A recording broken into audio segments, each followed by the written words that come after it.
Today I'm going to show you some of my Aeoniums. Do you remember this Aeonium Kiwi Tricolor? The best time for me is in the early spring when the temperature is still low. And this Aeonium Medusa, because the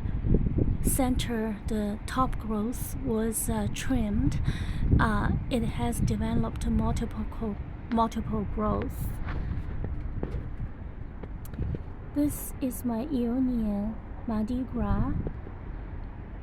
The color has become very vibrant when they were kept indoor. The colors were kind of on the dull side. This is the Aeonium Starburst. They just love to be outside.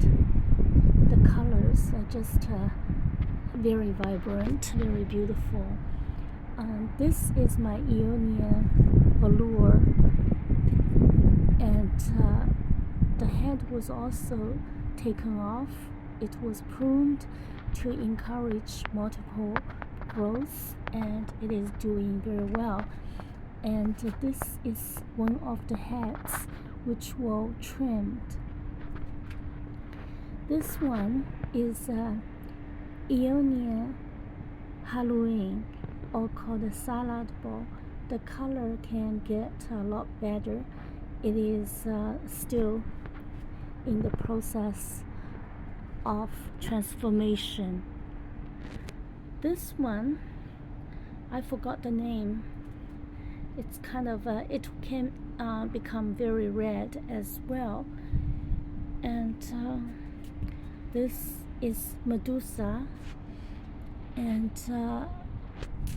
it got a little bit of frostbite, but now it has recovered and it's on its way. This is also Aeonium. I cannot think of the name right now, but I probably would put into the description.